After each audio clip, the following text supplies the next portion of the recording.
For this spatula, I'm starting with this board of cherry that's 5/8 of an inch thick. Cherry wood is hard and durable, and it has a beautiful color that darkens over time, so it should make a great kitchen utensil that will last for years. I'm going to use a Japanese pull saw, a chisel, and a coping saw. The saw types don't really matter, you can use whatever kind of saw you have. I grabbed a store-bought wooden spatula from my kitchen that I like the shape of, and I'm using that as a template for the cherry spatula, and just figuring out what portion of the board to use. Then I trace it, mark where the handle ends, and cut off the rest of the board.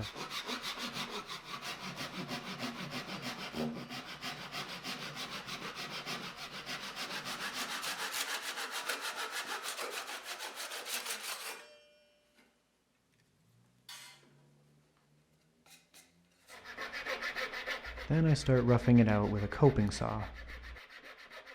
Any little bumps or waves in the outline will disappear during the shaping process. On the other side of the handle, I decided to make a long, straight cut with the Japanese saw, which was faster than the coping saw. Of course, you can't follow a curving line this way, but there are other ways to do that, which I'll do in a minute. I could have angled the saw and gotten closer to the line right off the bat, but I didn't. That's showbiz. After cutting that line, I used the coping saw again to cut the final curve, and we have the beginnings of what will soon be a lovely kitchen utensil.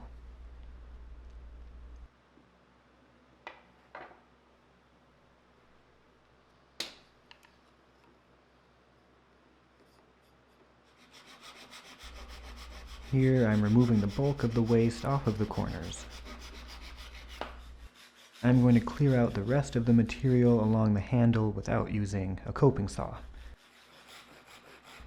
I'm making a series of short, straight cuts perpendicular to the pencil line, stopping right at the line. They don't have to be perfectly square and even, but you want to be careful to not cut in too deep, like this cut, because it can be a bit more work later to get rid of that mark. Once you have your row of cuts, knock it all out with a chisel.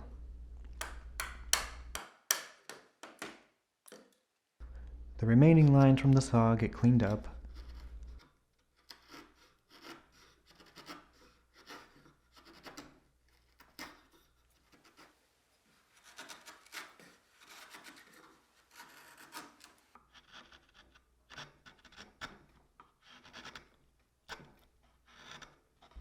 And now we have something that's starting to look like a spatula.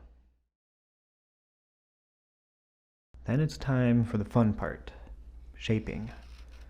I started out with a 1/2 inch chisel and later switched to a 1 inch.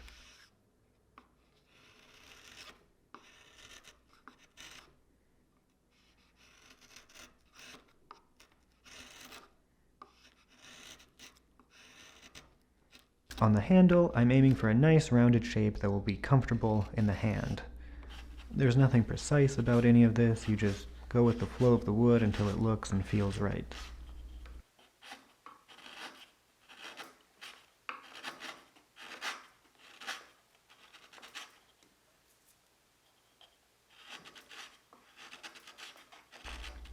As I work, I just stop cutting every once in a while and look at the whole thing, just see how the overall shape is coming along and make sure it's symmetrical where I want it to be symmetrical.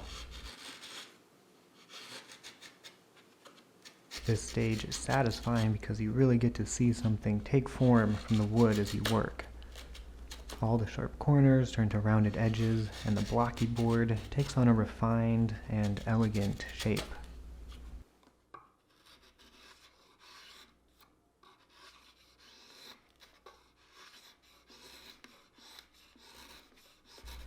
I've penciled in a rough center line along the side to give me some symmetrical guidance for the tapered edges. I'm just working from the center and down toward that line. You can see how the grain reveals itself in different patterns as you cut away at an angle like this.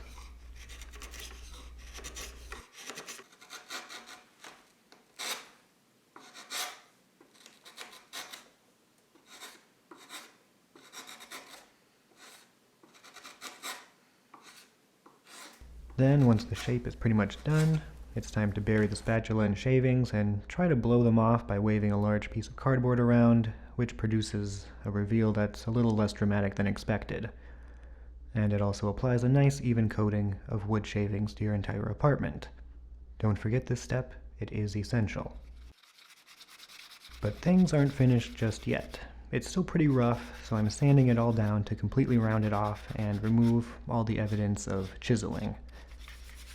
I started at 60 grit to do some final shaping of the contours and make sure all of the curves flowed together nicely. Then I just work my way through the grits. You definitely want to be sure to wear a mask when sanding. I also have a filter going to reduce particles floating around in the air. After sanding to 220, I wet it with some water to pop the grain, let it dry, then sand it back down.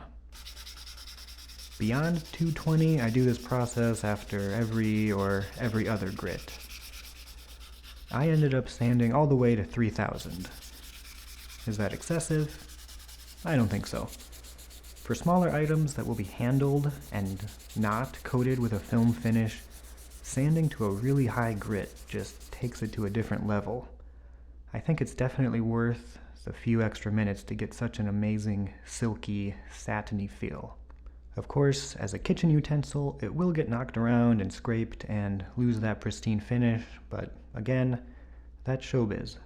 So when I'm happy with the sanding, I bust out some food-grade pure mineral oil and slather it on, and the cherry wood emerges in its full glory.